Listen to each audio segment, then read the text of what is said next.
والصلاة والسلام على أشرف الأنبياء والمرسلين نبينا محمد وآله وصحبه أجمعين، أما بعد.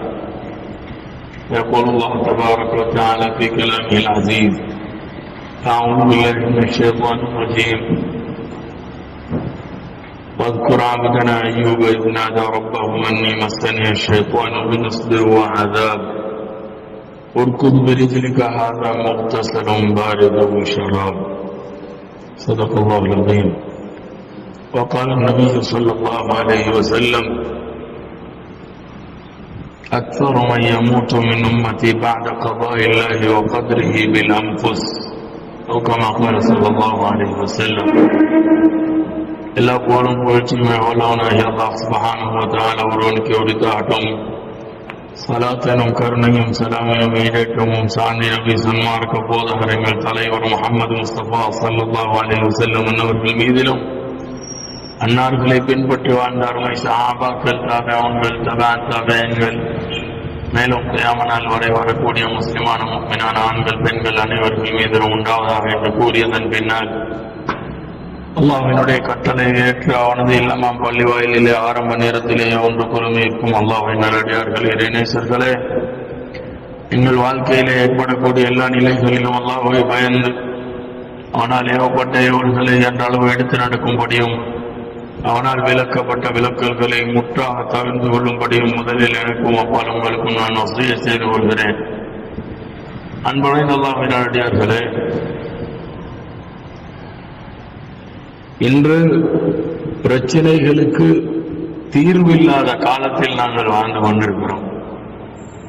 ஒவ்வொருவரும் பிரச்சனைகள் சொல்கிறார்கள், ஆனால் தீர்வுகள் எங்கே என்று தேடி பார்த்தால் அது மிகவும் பல முயற்சிகளுக்கு பின்னாலும் அதனுடைய ஒரு 10% தீர்வு கூட கிடைக்காத ஒரு காலமாக இருக்கிறது.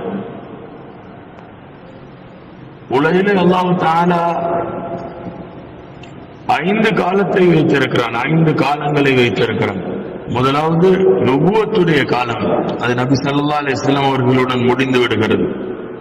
ஸல்லல்லாஹு அலைஹி வஸல்லம் ஒரே ஹதீஸிலே இதனை தெளிவுபடுத்தினார்கள். இப்னு ஹிப்பானிலே பதிவாகக்கூடிய சஹீஹான ஹதீஸ், ஸல்லல்லாஹு அலைஹி வஸல்லம் சொன்னார்கள்: தகூனு நுபுவத்து மாஷா அல்லாஹு பிக்கும் அன் தகூன். உங்களிலே நுபுவத்துடைய காலம் அல்லாஹ் நாடுகின்ற வரைக்கும் இருக்கும். சும்ம தகூனுல் খিলাফத்து அலா மின்ஹாஜின் நுபுவா. பின்பு খিলাফா அது நபி நுபுவத்துடைய அதே மன்ஹஜில் நடக்கும் என்றார்கள். மன்ஹஜ் என்றால் அதே வழிமுறையில் அதே அமைப்பில் நடக்கும் என்றார்கள். திரும்பவும் சொன்னார்கள்: சும்ம யகூனு முல்கன் ஆஃபன். பின்னால் அதே খিলাফத்தை பற்றி பிடித்த ஒரு அரசாட்சி வடிவம் என்றார்கள். திரும்ப சொன்னார்கள்: சும்ம தகூனு முல்கன் ஜபரியத்தன். பின்னால் அரசாட்சி நடக்கும் கொடுங்கோன்மை ஆட்சி என்றார்கள். சும்ம தகூனு খিলাফத்து வ ரஹ்மா. பின்பு திரும்பவும் খিলাফத்துடைய காலம் என்றார்கள். நபித்துவத்துடைய காலம் நபி ஸல்லல்லாஹு அலைஹி வஸல்லம் அவர்களுடன் முடிவடைகிறது. খিলাফவை பற்றி சொன்னார்கள் ஸல்லல்லாஹு அலைஹி வஸல்லம்: அல் খিলাফத்து பாதி 30 சனா. எனக்கு பின்னால் 30 வருடங்கள் என்றார்கள். பின்பு அதே খিলাফத்துடைய வடிவை பற்றி பிடித்த அரசாட்சி காலம் என்பது, খিলাফத்துடைய வடிவம் என்பது முழு முஸ்லிம்களுக்கும் ஒரே தலைமைத்துவம் உலகை ஆட்சி செய்வது. முழு முஸ்லிம்களையும் ஆட்சி செய்வார்கள் ஒரே தலைமைத்துவத்துக்கு கீழால். খিলাফத் என்பது ஒரு கலீஃபா தான், இரண்டாவது கலீஃபா கிடையாது. முலுக்கத் என்பது ஒரு அரசர் தான், அது খিলাফத்துடைய வடிவம். இன்னும் ஒரு அரசாட்சி கிடையாது. அதுக்கு பின்னால் சும்மா தகூனு முல்கன் ஜபரியத்தன். பின்னால் கொடுங்கோன்மை ஆட்சி என்றார்கள். முஸ்லிம் நாடுகள் என்ற பெயரில் இந்த খিলাফத் பங்கு போடப்பட்டு பிரித்து இதனுடைய வடிவம் சீர்குலைக்கப்பட்டு உலகெல்லாம் முஸ்லிம்கள் சின்ன பின்னப்படுத்தப்பட்டு திட்ட திட்டமிடப்பட்டு மக்கள் கொலை செய்யப்படும் காலம் இந்த காலமாக இருக்கிறது. அதுக்கு பின்னால் சும்ம தக்கூனுல் ஹிலாஃபா சும்ம தக்கூனு ஹிலாஃபத வ ரஹ்மா, பின்பு திரும்பவும் மஹ்தி அலைஹிஸ்ஸலாம் அவர்கள் வருவதுடனேயே ஹிலாஃபத் உம்மத்துக்கு ரஹ்மத்தாக இருக்கும் என்றார்கள் ஸல்லல்லாஹு அலைஹி வஸல்லம். நாங்கள் வாழ்கின்ற இந்த காலம் இது முல்குன் ஜபரியாவுடைய காலம், கொடுங்கோன்மை ஆட்சி காலம், பனு இஸ்ரவேலர்களுடைய ஃபசாது காலம், ஆகிரு ஜமான் என்று ரசூல் ஸல்லல்லாஹு அலைஹி வஸல்லம் அவர்கள் சொன்ன காலம். இந்த காலத்தை பற்றி நபி அலைஹிஸ்ஸலாம் சொல்லும் பொழுது சொன்னார்கள், பாதிரு பில் அமலி சபான், 7 விடயங்கள் வருவதற்கு முன்னால் நீங்கள் நன்மைகளிலே விரைந்து கொள்ளுங்கள் என்றார்கள். ஹல் தந்தவிருன இல்ல ஃபக்ரம் முன்சியன், நீங்கள் மறதியை ஏற்படுத்தும் வறுமையை வழிபார்க்கிறீர்களா? அல்லது அழிச்சாட்டியத்தை ஏற்படுத்தும் பணத்தை வழிபார்க்கிறீர்களா? மரபன் முஃப்சிதன், அல்லது குலப்படியை ஏற்படுத்தும் நோயை வழிபார்க்கிறீர்களா? ஹரமம் முபன்னிதன், அல்லது வயதுக்கு முன்னால் வயோதிபத்தை வழிபார்க்கிறீர்களா?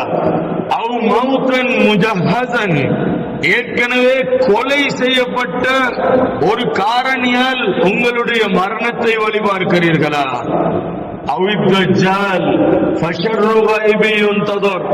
அல்லது தஜ்ஜாலை வழிபார்க்கிறீர்களா? அவன்தான் வழிபார்க்கப்படுபவர்களில் மிகவும் கெட்டவனாக இருக்கிறான். அல்லது நீங்கள் கியாமத்தை வழிபார்க்கிறீர்களா? அது மிகவும் பயங்கரமான கசப்பான நாளாக இருக்கும் என்று ரசூல் ஸல்லல்லாஹு அலைஹி வஸல்லம் சொன்னார்கள். அதாவது நல்ல அமல்களிலே முந்திக் கொள்ளுங்கள். 7 விடயங்கள் வருவதற்கு முன்னால், ஒன்று ஏழ்மை அல்லாஹ்வை மறக்கடிக்க செய்யும். ஃபக்ரன் முன்சியன், ஒரு வீட்டில் 10 பேர் தொழில் செய்கிறார்கள், ஆனால் 10 பேர்களுடைய வருமானம் அந்த வீட்டுடைய செலவை நிவர்த்தி செய்ய போதுமானதாக இல்லை. நோயாளிகள் அந்த அளவு அதிகரித்து விட்டார்கள். செலவாளிகள் வீண் விரயத்தை இன்று அத்தியாவசிய செலவு என்று நினைக்கிறார்கள். அல்லாஹ்வின் யாருக்கு பணம் இருக்கிறதோ அவர்கள் அழிச்சாட்டியம் செய்கிறார்கள். யாருக்கு நோய் வருகிறதோ அது ஃபசாதை உண்டாக்குறது.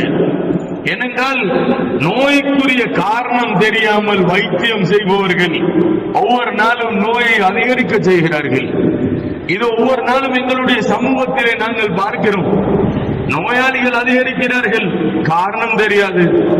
நோய்க்கென்று வைத்தியம் செய்த நோயாளி இன்னும் பயங்கரமான நோயிலே விழுந்து விடுகிறார், காரணம் தெரியாது.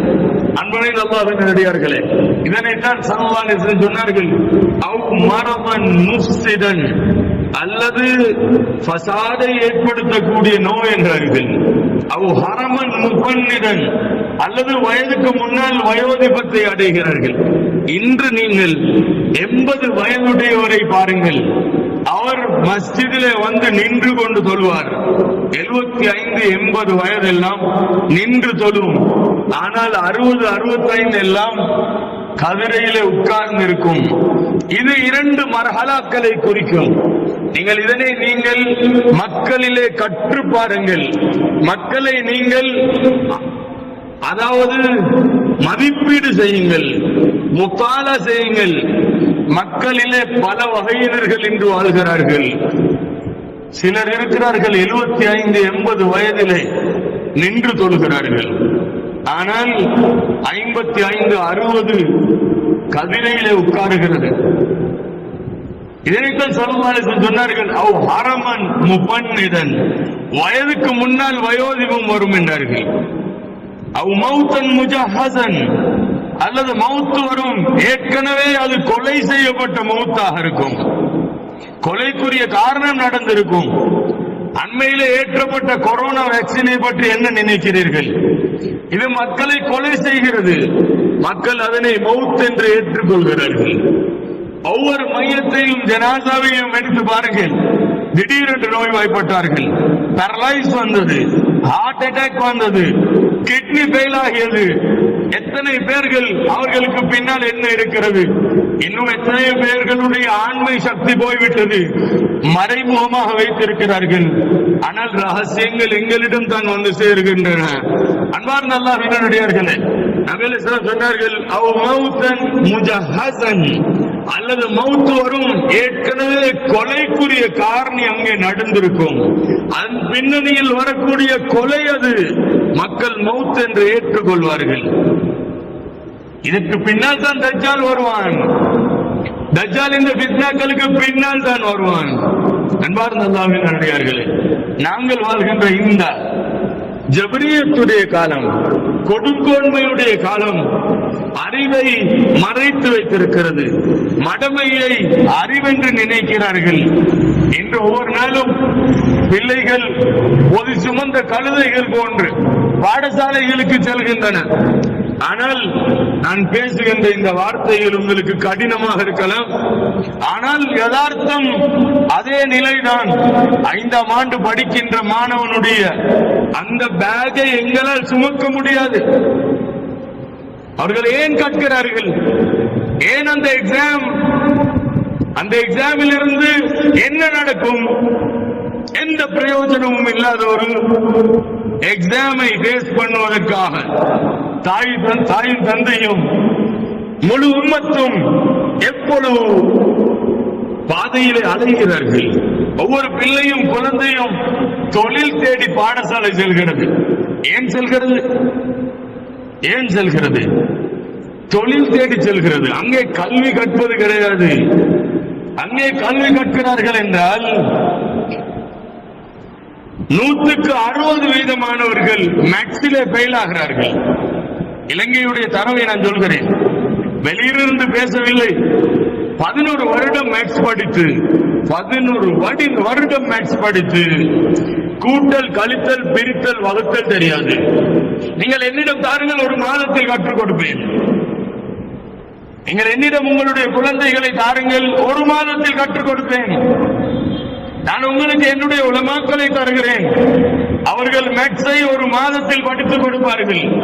ஒரு மனிதனுடைய வாழ்க்கைக்கு தேவையான மேத்தமேட்டிக்ஸ் அது கூட்டல், கழித்தல், பெருக்கல், வகுத்தல் தான். இந்த 4 இருந்தால் ஓ லெவலில் அவன் எஸ் பாஸ் பண்ணுவான். எஸ்ஸும் பாஸ் பண்ணாத 60% மாணவர்கள் இருக்கிறார்கள்.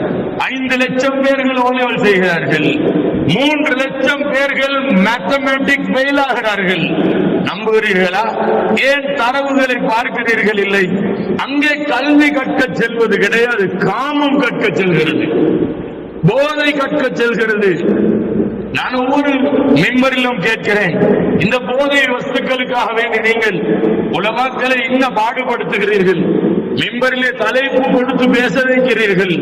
நான் கேட்கிறேன், மஸ்ஜிதிலா ட்ரக்ஸ் பழக்கிறார்கள், உலமாக்களா ட்ரக்ஸை பழக்கிறார்கள்? இல்லை என்றால் தாயுடைய மடியிலே பழகிறதா?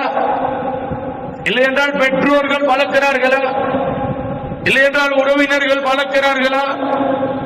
இல்லை என்றால் தொழில் செய்யும் வாலிபன் 18-20 வயதிலே உள்ளவன் ட்ரக்ஸ் பழகிறானா? ட்ரக்ஸுக்கு காரணம் என்ன? ட்ரக்ஸுக்கு காரணம் தீய சகவாசம். பாடசாலை பிள்ளைகள் கல்வி என்ற பெயரிலே அனாச்சாரத்தின் பக்கம் சென்ற பிள்ளைகள் ட்ரக்ஸுக்கு அடிமையாகிறது. உங்களுக்கு கசப்பாக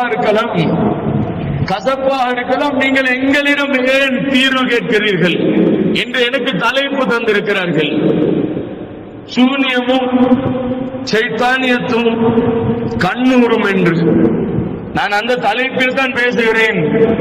இன்று கல்வி என்ற பெயரில் ஒரு கற்கையை, மடமையை கற்கிறார்கள். மடமை என்றால் என்ன? இல்ம் என்றால் ஒரு விடயத்துடைய யதார்த்தத்தை புரிதல் இல்மு. அல் இல்மு மஅரிஃபத்துல் மஅலூமி அலா மா ஹுவ அலைஹி பில் வாக்கிஅ. உலமாக்கள் இதனை கற்றிருக்கிறார்கள், கேளுங்கள். இல்ம் என்பது ஒரு விடயத்தை அதனுடைய யதார்த்தத்தில் புரிந்து கொள்வது. வல் ஜஹ்லு, ஜஹல் என்றால் தஸவ்வுரு ஷைஅ அலா கிலாஃபி மா ஹுவ அலைஹி பில் வாக்கிஅ. ஒரு விடயத்தை அதனுடைய யதார்த்தத்துக்கு புறம்பாக கற்பித்தல் மடமை என்று சொல்லப்படும். மடமையை கல்வியாக கற்கிறார்கள். அன்பார்ந்த அல்லாஹ்வின் நல்லடியார்களே, உதாரணங்கள் எனக்கு நீங்கள் 100 உதாரணம் சொல்ல சொன்னால் சொல்லுவேன். 100 உதாரணம் சொல்ல சொன்னால் சொல்லுவேன். 100 உதாரணம் சொல்லுவேன். 100 அல்ல, 1000 சொல்லுவேன். நீங்கள் என்னிடம் இடம் தந்தால் நான் 100 உதாரணம் சொல்லுவேன். யதார்த்தத்துக்கு புறம்பானதை கற்றுக்கொள்கிறார்கள் என்பதாக. ஒரு குழந்தை வயிற்றிலே தரித்து 4 மாதங்களிலே ஊதப்படுகிறது. இதனை சயின்ஸ் மறுக்கிறது. இதுதான் உயிர் என்று சொல்கிறது. ஒரு மவுத் நிகழ்வது என்பது ரூஹ் செல்வது. அவர்கள் சொல்கிறார்கள் மவுத் என்பது உடலில் உள்ள கலங்கள் செயலிழக்கின்றது என்பதாக. உடலில் பில்லியன் கணக்கான கலங்களை அல்லாஹ் தஆலா வைத்திருக்கிறான். அவர்களுடைய சயின்ஸ் சொல்கிறது இந்த கலங்கள் எல்லாம் ஒரே நாளில் செயலிழக்குமா? கலங்கள் எல்லாம் செயல்படுகின்றது என்றால் அவர்களே சொல்கிறார்கள் மரணித்து 12 மணி நேரங்களுக்குள்ளால் உடல் உறுப்புகள் கலட்டப்பட்டால் அவைகள் இன்னொன்றிலே பொருத்த முடியும் என்பதா. அப்படி என்றால் மரணித்ததில்லை அவை. உங்களிடம் மவுத் என்றால் என்ன?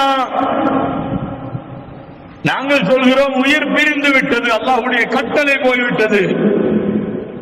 இவர்கள் அல்லாஹ்வுடைய கட்டளையை ஏற்பார்கள். 7 வானங்கள் என்று குர்ஆன் சொல்கிறது. இவர்கள் வானங்களையே மறுத்து நிற்கிறார்கள். தெரியாதா? வயிற்றிலே தரித்த 14 நாள் சிசு அதனுடைய கிட்னி ஃபெயில் ஆகிவிட்டது என்று உங்களுடைய வைத்தியர்கள் சொல்கிறார்கள். தெரியுமா? 14 நாட்களிலே உலமாக்களே 14 நாட்களில் அங்கே அது நுத்ஃபாவாக இருக்கிறது, இந்திரியமாக இருக்கிறது என்பதை மறுத்தால் ஒருத்தன் காபிராகி விடுவான். இன்றைய சயின்ஸ் சொல்கிறது 14 நாட்களிலே நாங்கள் உள்ளே உள்ள அந்த சிசுவினுடைய அந்த நுத்ஃபாவினுடைய கிட்னியை அது சரியாக இருக்கிறதா இல்லையா என்று சொல்கிறோம் என்று வாதிடுகிறார்கள். அல்லாஹ்வின் அடியார்களே, மடமையை கற்கிறார்கள், குஃப்ரை கல்வியாக கற்கிறார்கள். இவர்கள் தான் ஒரு நாள் வந்து எங்களுக்கு சொல்யூஷன் தரப்போகிறார்கள். இவர்கள் தான் ஒரு நாள் வந்து எங்களுக்கு தீர்வு தரப்போகிறார்கள். நோய்க்கு தீர்வு யாருக்கு நோயை பற்றி எந்த அறிவும் இல்லையோ அவர்களால் தரப்படுகிறது. அன்பார்ந்தவர்களே, உங்களுக்கு கடினமாக இருக்கும், பாரமாக இருக்கும், கஷ்டமாக இருக்கும், கசப்பாக இருக்கும், எந்த தொங்கலுக்கு வேண்டுமானாலும் செல்லலாம். ஆனால் நோயை அறிந்த ஒருவர் கிடையாது. ஒவ்வொருத்தரும் ரிப்போர்ட் வைத்திருப்பார்கள். ரிப்போர்ட் நோயாளிகளிடம் கேளுங்கள், உங்களுடைய ஃபைலை தாருங்கள் என்று என்ன தருவார்கள்? இப்படி அட்டாக ரிப்போர்ட் தருவார்கள். இது யாருக்கு? இது யாருக்கு? இது நோயாளியின் தேவையா? இது வைத்தியரின் தேவை. இது நோயாளியின் தேவை அல்ல, வைத்தியரின் தேவை. ஏனென்றால் வைத்தியருக்கு நோய் தெரியாது. இதனால் கட்டுக்கட்டாக எடுக்கிறார்கள். அதனை பார்த்தும் நோயை கண்டுபிடிக்க முடியாது. வைத்தியர்களுக்கு இது தேவைப்படவில்லை என்றால் நோயாளிக்கு என்ன புண்ணியம்? அன்பார்ந்த அல்லாஹ்வின் நல்லடியார்களே, இதுதான் இன்று கல்வி என்ற பெயரிலே உள்ள ஏமாற்றம். மறந்துவிட வேண்டாம். நோய்களுக்கெல்லாம் காரணம் என்ன என்று வஹி எங்களுக்கு பயான் சொன்னது. முழுமையாக எங்களை தெளிவுபடுத்தி இருக்கிறது. அல்லாஹ்வும் அவன் தூதரும் நோய்களுக்குரிய காரணங்களை சொன்னார்கள். உடம்பிலே 2 காரணங்களால் நோய் வரும். 3வது ஒரு காரணம் கிடையாது. நல்ல முறையில் புரிந்து கொள்ளுங்கள். உடம்பிலே நோய் பரவுவதற்கு 2 வழிமுறைகள் தான் இருக்கின்றன. ரசூல் ஸல்லல்லாஹு அலைஹி வஸல்லம் அவர்கள் சொன்னார்கள், இன்ஸ்தகா ஐனுஹு இஸ்தகா குல்லு. அவனுடைய கண் நோய்வாய்ப்பட்டால் முழு உடலும் நோய்வாய்ப்படும். வைனிஸ்தகா ரஸுஹு இஸ்தகா குல்லு. தலை நோய்வாய்ப்பட்டால் முழு உடலும் நோய்வாய்ப்படும். கண்ணுக்கென்று ஒரு சணல் இருக்கிறது, தலைக்கென்று ஒரு சணல் இருக்கிறது. இந்த இரண்டு வழியாகத்தான் நோய் வரும். மூன்றாவது ஒரு வழியிலே நோய் வரமாட்டாது. குர்ஆன் இந்த ரெண்டு சணலுடைய அடிப்படையை பயான் செய்கிறது. இந்த ரெண்டு நோய் வரும் காரணங்களுடைய அடிப்படையை சொல்கிறது. குர்ஆனிலே அல்லாஹ் தஆலா நோய்க்கு இரண்டு காரணம் சொன்னான். ஒன்று மூசா அலைஹிஸ்ஸலாத்துடைய நோய். அவர்களுக்கு சிஹரால், சூனியத்தால் மனக்குழப்பம் என்ற நோய் வந்தது. குர்ஆன் அதனை காரணத்துடன் நோயை பயான் செய்கிறது. யுகையலு இலைஹி மின் சிஹரிஹிம் அன்னஹா தஸ்ஆ فألقوا حبالهم وعصيهم يخيل إليه من سحرهم أنها تسعى. மனக்குழப்பம் என்ற நோய் மூசா அலைஹிஸ்ஸலாத்துக்கு சிஹர் மூலமாக வந்தது என்று சொல்கிறது குர்ஆன். அய்யூப் அலைஹிஸ்ஸலாம் அவர்கள் 18 வருடங்கள் நோயாளியாக இருந்தார்கள். இதற்கு காரணத்தை குர்ஆன் சொல்கிறது. وَاذْكُرْ عَبْدَنَا أَيُّوبَ إِذْ نَادَى رَبَّهُ أَنِّي مَسَّنِيَ الشَّيْطَانُ بِنُصْبٍ وَعَذَابٍ. எங்களுடைய அடியார் அய்யூப் அவர்களை, அவர்கள் அல்லாஹ்வை அழைத்த அந்த பொழுதை நீங்கள் நினைவு கூர்ந்து பாருங்கள். அவர்கள் அல்லாஹ்விடத்திலே முறைப்பாடு செய்கிறார்கள். யா அல்லாஹ், என்னை கஷ்டங்களும் துன்பங்களும் ஷைத்தானியத்துடைய தீண்டுதலால் எனக்கு இந்த நோய் வந்திருக்கின்றது என்று அய்யூப் அலைஹிஸ்ஸலாம் முறைப்பாடு செய்ததை குர்ஆன் பயான் செய்கிறது. அன்பார்ந்த அல்லாஹ்வின் அடியார்களே, இந்த இரண்டல்லாத மூன்றாவது ஒரு காரணம் நோய்க்கு கிடையாது. இந்த இரண்டும் நோயுடைய இரண்டு நோய் செல்லும் பாதைகள். இதைத்தான் இரண்டு சேனல் என்று சொன்னேன். இந்த ரெண்டு சேனலிலே அது ஓடிக்கொண்டிருக்கிறது. கண்ணூர் என்று நாங்கள் சொல்வதும் அதுவும் சிஹருக்குள்ளால் தான் சேரும். எனவே சிஹரால் கண்ணூரால் பிரதிபலிப்பு அடைந்தவர் அவருடைய நோயை கண் வழியாக தேட வேண்டும். கண்ணுக்கு என்று ஒரு சேனல் இருக்கிறது. முழு உடலுடைய எல்லா உறுப்புகளும் இரண்டாக பிரியும். ஒன்று ஷைத்தானியத்தால் நோய் வரும் பகுதி, இன்னொன்று சிஹரால் நோய் வரும் பகுதி. சிஹரால் கழுத்து வலி, சந்து வலி, முட்டுக்கால் வருத்தம், கால்பாதம் எரிவு, இரவு தூக்கம் கலைதல் என்று வெளிரங்கத்திலே தோன்றி முடிகள் கொட்டுவது, பெண்களுக்கு வெள்ளை போக்கு உண்டாகுவது, ஈரல் சம்பந்தப்பட்ட நோய்கள், சிறுகுடல் சம்பந்தப்பட்ட நோய்கள், கட்டிகள், இரத்தத்திலே உண்டாகும் நோய்கள் என்று ஒரு பகுதியில் சிஹரால் உண்டாகும் நோய் வந்து கொண்டிருக்கும். ஷைத்தானுடைய தீண்டுதலால் உண்டாகும் நோய் தலையிலே பொடு, தலை வலி, அதுக்கு பின்னால் ஸ்பைனல் கோட் வழியாக, முதுகிலே உள்ள முன்னாள் நரம்பு வழியாக, சுல் என்று சொல்லுவோம், அது வழியாக கீழே இடுப்பிலே பிடித்து கால்கள் திமித்த ஆரம்பிக்கும். கூடுதலாக அமர்ந்திருப்பவர்கள் கால் திமித்துகிறது என்பார்கள். இதிலிருந்து கிட்னி நோக்கி செல்லும் வியாதி. இது நுரையீரலையும் சிறுநீரகத்தையும் மண்ணீரலையும் ஒரே அடியாக பிடித்துக் கொள்ளும், காவிக்கொள்ளும். இதனை மஸ்து ஷைத்தானுடைய வியாதிகள் என்பார்கள். இப்படி இரண்டு பகுதிகள் இருக்கின்றன. திப்பு நபவி என்று ஏக்கத்தில் இருக்கும் அன்பர்களே, குர்ஆனும் சுன்னாவும் எங்களுக்கு காட்டி தந்த வழிமுறையை விட்டுவிட்டு எங்கே நீங்கள் நபித்துவம் மருத்துவம் தேடுகிறீர்கள்? குர்ஆன் நோய்க்கென்று இரண்டு காரணங்களை தான் சொன்னது. மூணாவது காரணம் குர்ஆனிலே கிடையாது. ஹதீஸிலே ரசூல் ஸல்லல்லாஹு அலைஹி வஸல்லம் அவர்களுக்கு சிஹரால் தகயுல் உண்டாகியது என்று வருகிறது.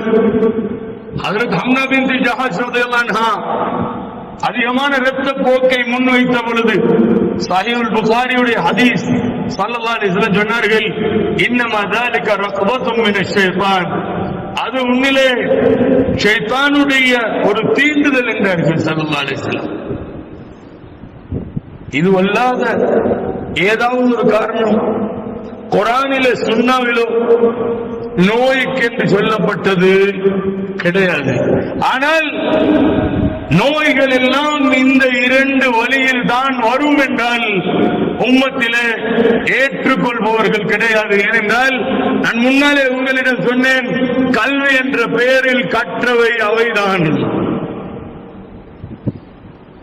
எனவே ஒவ்வொருத்தரும் பிஞ்சு காலத்திலிருந்து முத்தும் காலம் வரை கற்ற கல்வியை மறுக்க மாட்டார்கள், அதிலே ஸ்திரமாக இருப்பார்கள். அதுதான் இந்த ஜமானிலே நாங்கள் பார்க்கக்கூடிய குஃப்ராக இருக்கிறது, இறை மறுப்பாக இருக்கிறது. அல்லாஹ்வுடைய வசனங்களை மறுக்கிறார்கள், அவற்றை தஅவீல் செய்கிறார்கள். இன்று அவர்கள் கற்ற கல்வியை உண்மைப்படுத்துவதற்காக இதுதான் உலகிலே நடக்கின்ற இன்றைய யதார்த்தமாக இருக்கிறது. அன்பார்ந்த அல்லாஹ்வின் அடியார்களே, இவைகளுக்குரிய நோயடையாளப்படுத்துதலை ஷிர்க் என்பார்கள். ஷிர்க் என்றால் அல்லாஹ்வுடைய இடத்தில் இன்னொருத்தனை வணங்குவது.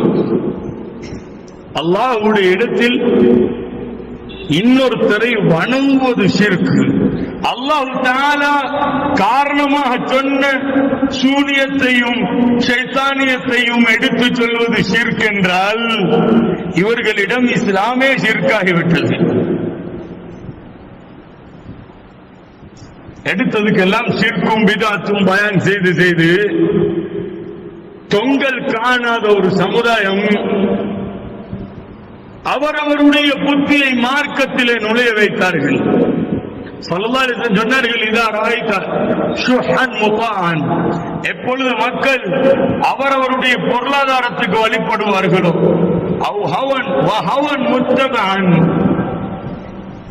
அவரவருடைய மனோ இச்சையை பின்பற்றுவார்களோ, வ துன்யா முஹ்தரன், துன்யாவின் மூலமாக அவர்களுடைய உள்ளத்திலே நிலைப்பாடுகள் மாறும். துன்யா அவர்களிலே பிரதிபலிக்கும் என்றால் என்ன பொருள்? அவர்களுடைய நிலைப்பாடுகள் மாறும் துன்யாவை காரணமாக வைத்து.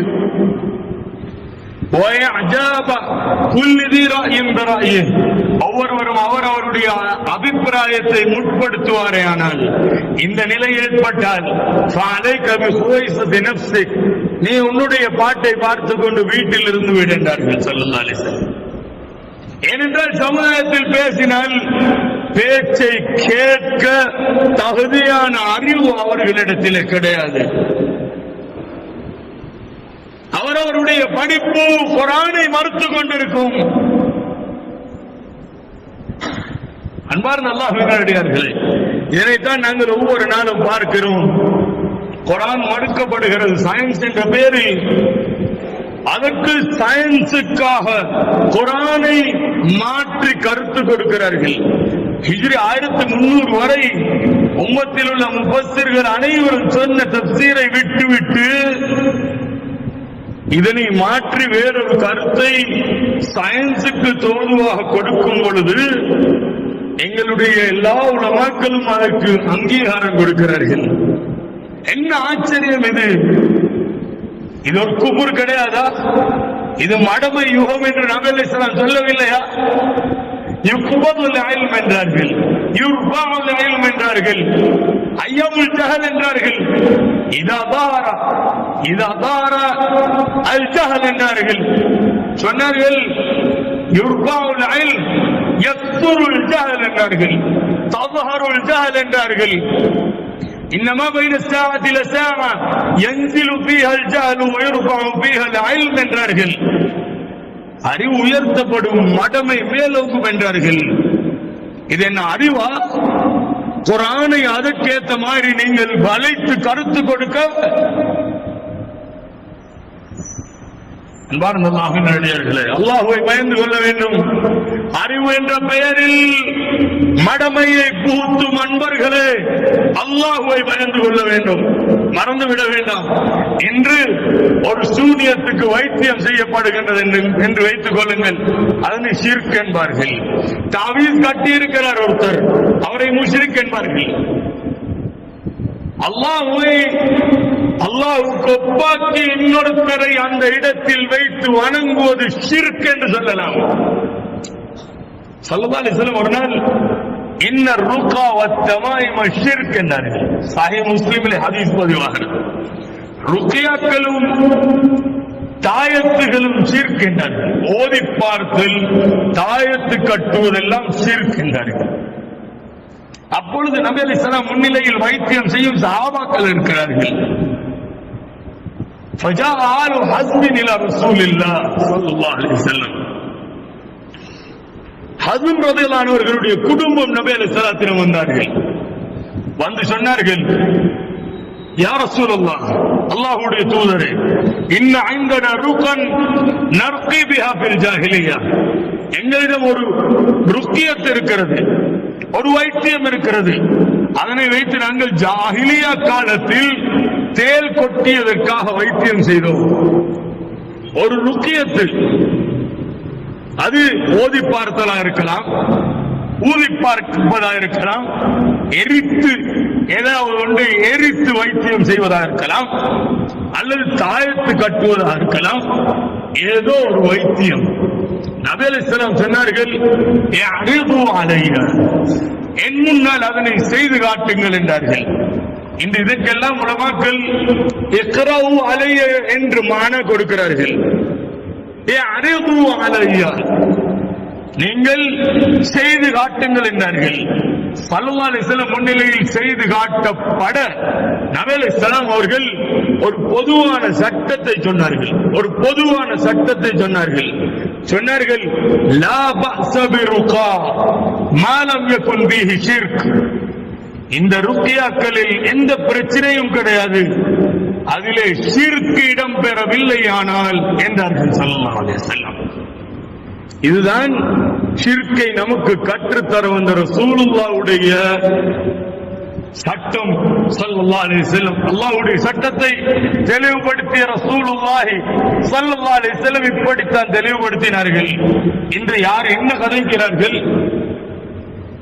என்ன மக்கள் மத்தியிலே பரவி இருக்கிறது, நல்ல முறையில் விளங்கிக் கொள்ளுங்கள். எங்களுடைய உலமாக்களின் பாரம்பரிய மருத்துவம் அது ஓதி பார்ப்பதும் ஊதி பார்ப்பதும் தாயத்து கட்டுவதும் தான்.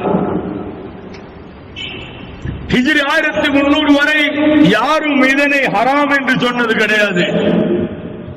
இமாம் அஹ்மத் பின் ஹம்பல் ரஹிமஹுல்லாஹ் கிதாபுல் மசாயிலில் எழுதுகிறார்கள்,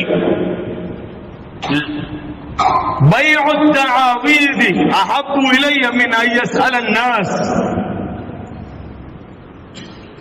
இந்த தாயத்துகளை விற்பனை செய்வது என்னுடைய பார்வையில் பிச்சை கேட்பதை விட சிறந்தது என்றார்கள். அன்பார்ந்த அல்லாஹ்வின் நல்லடியார்களே, இன்று மக்கள் சொல்கிறார்கள், அடே பிச்சை எடுப்பா, இப்படியான ஹராமான வேலை பார்க்கிறான் என்று இப்படியான ஆட்களுக்கு தான் ஏசுவார்கள். ஆனால் எங்களுடைய முன்னோர்கள் உலமாக்கள், ஃபுகஹாக்கள், நாதாக்கள், அவுலியாக்கள், இந்த உம்மத்தை வழி நடாத்திய ஸ்தாபகர்கள் யாரும் இப்படி பேசியது கிடையாது, மறந்துவிட வேண்டாம். அன்பார்ந்த அல்லாஹ்வின் அடியார்களே, ஸல்லல்லாஹு அலைஹி வஸல்லம் சொன்னார்கள், அக்ஸரு மன் யமூது மின் உம்மத்தி, என்னுடைய உம்மத்தினரில் அதிகமான மௌத்துகள் நடக்கும் பாத கதா இல்லாஹி வ கத்ரி, அல்லாஹ்வுடைய கதா கதருக்கு பின்னால். என்றால் கதா கதர் நிகழ்கிறது, அதுக்கு பின்னணியிலே உள்ள காரணமாக சொல்வதானால் பில் அம்புஸ் என்றார்கள் ஸல்லல்லாஹு அலைஹி வஸல்லம். அது ஒரு மனிதனாக இருக்கும், அவனுடைய கண் திருஷ்டியாக இருக்கும், அல்லது ஒரு ஷைத்தானாக இருக்கும், அல்லது பல ஷைத்தான்களாக இருக்கும். அது அதுக்கு பின்னால் மஸ்து ஷைத்தானாக இருக்கும், அல்லது சிஹராக இருக்கும். சிஹர் என்பது 5க்கு மேற்பட்ட ஷைத்தான்களை ஒரு விடயத்துக்காக வேண்டி மக்ஹூராக்கி, அதாவது கட்டி அவன் மீது ஏவி விடுவதற்கு பெயர் சிஹராக இருக்கிறது. அன்பார்ந்த அல்லாஹ்வின் அடியார்களே, இது செய்வினையால் தான் வர வேண்டும் என்பது கிடையாது. இதற்கு பல காரணங்கள் இருக்கின்றன. இமாம் அவர்கள் நான் வந்தவுடனேயே 1 மணிக்கு தமிழை முடித்துக் கொள்ளுங்கள் என்றார்கள். இப்பொழுது 1:10 ஆகிவிட்டது. நீங்கள் என்னிடம் கேட்டால் நான் சிஹருடைய சூனியத்துடைய 9 வகைகளை சொல்லுவேன். மஸ்ஸு ஷைத்தான் என்ற ஷைத்தானுடைய தீண்டுதலுடைய 5 வகைகளை சொல்லுவேன். அன்பார்ந்த அல்லாஹ்வினுடையவர்களே, இவைகள் மூலமாக நோயாளிகளானவர்கள் சென்று இவைகளை பற்றிய எந்த ஒரு அறிவும் இல்லாத ஒரு கூட்டத்திடம் வைத்தியம் பார்க்கிறார்கள், மருத்துவம் பார்க்கிறார்கள். நோய்கள் அதிகரித்துக் கொண்டே செல்கின்றன. நோயாளிகள் தீர்வில்லாமல் தத்தளிக்கிறார்கள். இதற்கெல்லாம் அல்லாஹ்வோ ரசூலோ எங்களுடைய தீனோ காரணம் அல்ல, எங்களை குழப்பிய குற்றவாளிகளே காரணம் என்பதை மறந்துவிட வேண்டாம். அல்லாஹ் தஆலா உண்மைகளை விளங்கி அதனை எடுத்து நடக்கும், பாத்தில்களை தவிர்த்து நடக்கவும் தௌஃபீக் செய்வானா. யா அல்லாஹ் நம்முடைய பாவங்களை மன்னிப்பாயா, நம்மிலே மௌத்தானவர்களுக்கு இரக்கம் காட்டுவாயா, நம்முடைய அந்த கடைசி சந்தர்ப்பத்தை மௌத்தை உன்னதமான ஒரு நிகழ்வாக ஆக்குவாயா. நாங்கள் உன்னை சந்திக்க ஆசைப்பட்ட நிலையில், நீ எங்களை வரவேற்கும் நிலையில், மலாய்க்கமார்கள் எங்களுக்கு ஆறுதல் சொன்ன நிலையில், சொர்க்கத்தை கண்களால் பார்த்த நிலையில், யா அல்லாஹ் அனைத்து பாவங்களுக்கும் தௌபா, எங்களால் தௌபா செய்து நீ எங்களை கபூல் செய்த நிலையில், அடியார்களுடைய எந்த ஒரு ஹக்கும் எங்கள் மீது தலையில் சுமத்தாட்டப்படாத நிலையில் எங்களுடைய மௌத்துகளை ஆக்குவாயா. கிருபையுள்ள ரஹ்மானே, எங்களுக்கு முன்னால் சென்ற மூமினான முஸ்லிமான ஆண்கள் பெண்கள் அனைவர்களையும் மன்னிப்பாயா. அவர்களுடைய கபர்களை பிரகாசமாக்கி வைப்பாயா. குறிப்பாக எங்களுடைய தாய் தந்தையர்களுடைய கபர்களை பிரகாசமாக்கி வைப்பாயா. அவர்களுக்கு உலகிலே நீ வாழ்ந்த நல்லடியார்களுக்கு எதை கொடுப்பாயோ அதை கொடுப்பாயா. அவர்களுடைய பாவங்களை எல்லாம் மன்னிப்பாயா. நல்ல இஸ்லாத்தின் பக்கம் முஸ்லிம்களை மீட்டெடுப்பாயா. துஆக்களை கபூல் செய்வாயா. ஆமீன் யா ரப்பல் ஆலமீன். வல்ஹம்துலில்லாஹி ரப்பில் ஆலமீன்.